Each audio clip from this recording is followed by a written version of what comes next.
बारा जिल्लाका एसपी साहब तथा डिआइजी साहबसँग यदि हाम्रो मुद्दा ताताताती गर्नु हुँदैन भने ल हामी मोर्चामा उभिनेछौँ।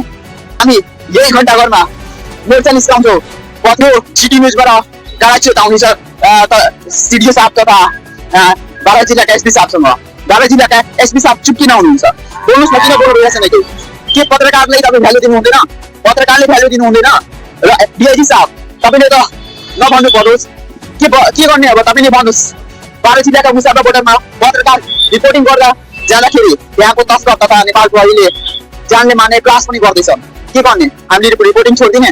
तपाईँले भन्नुहोस्। हामी रिपोर्टिङ छोडिदिनु? ल हामी छोडिदिन्छु रिपोर्टिङ। किन भइरहेछ न? पर्सा जिल्लाका एसपी साहब तपाईँले पनि भन्न चाहन्छु, त्रिवेणीमा पनि पत्रकारको सेफ्टी छैन। सेफ्टी दिनु कस्तो जिम्मेदारी हो भन्नुहोस् न? सेफ्टी दिनु कस्तो जिम्मेदारी हो? तपाईँ पनि सुरक्षा बलमै जब सञ्चारकर्मीको सेफ्टी हुँदैन त हामी कसरी रिपोर्टिङ गर्ने भन्नुहोस्। दर्शकले नमस्कार, म पत्रकार आशिष रौनिया र यति बेर तपाईँ हेर्दै हुनुहुन्छ चिटिङ प्रति मुसाफा बोर्डर बारा जिल्लामा।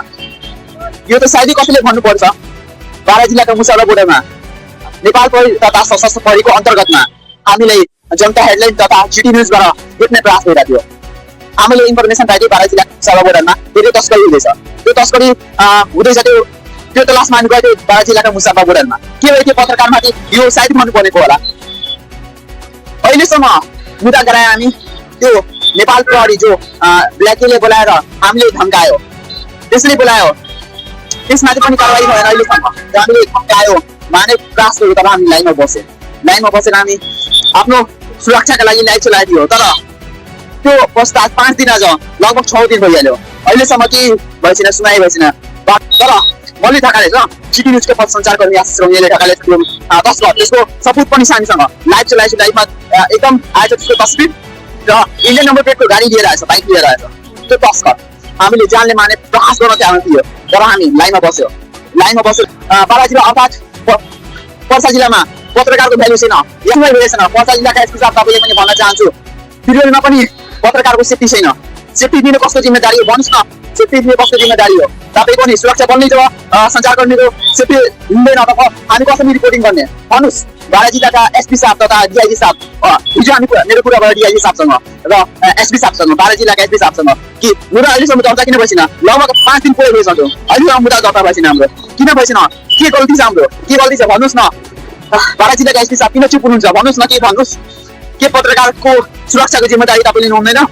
ठिक छ, के हामी बारा जिल्लाको मुसाफा बोर्डरमा पत्रकारिता गर्न पाउँदैन? त्यहाँबाट पाए हामीले इन्फर्मेसन कि बारा जिल्लाको मुसाफा बोर्डरमा तस्करी धेरै हुँदैछन्, तर हामी गयो जाँदाखेरि लगभग आधी घन्टा उठ्यो बारा जिल्लाका मुसाफा बोर्डर। त्यहाँ पुग्न आधी घन्टा उठेपछि नेपाल प्रहरी र सशस्त्र प्रहरी आएर हामीसँग सोध्यो, भन्यो फ्रन्ट पेजमा हाम्रो फोटो लिनु होला। फ्रन्ट पेजमा हामी सोध्यो तपाईँ 5,000 जति घुस लिनुभएछ, राम्रो काम गर्नुभएछ?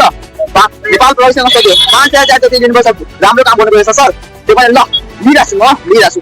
फ्रन्ट पेजमा छाप्नुहोस् न भाइ, फ्रन्ट पेजमा छाप्नुहोस्। ठिक छ, छाप्छौँ हामी आफ्नो काम गर्छौँ र तपाईँ आफ्नो काम गर्नुहोस्। हामी तपाईँको काम रोक्न आएको छैन, तपाईँ आफ्नो काम ड्युटी निभाउनुहोस् र हामी आफ्नो ड्युटी निभाउँछौँ।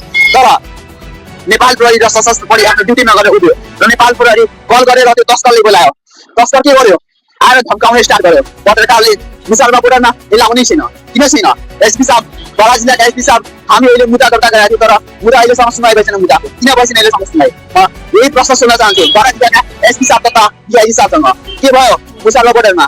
के भयो? अहिलेसम्म सुनाइ किन भएन? 6 दिन, आज लगभग 6 दिन पुरै भइसक्यो। डिआइजी साहब किन चुप हुनुहुन्छ भन्नुहोस् न?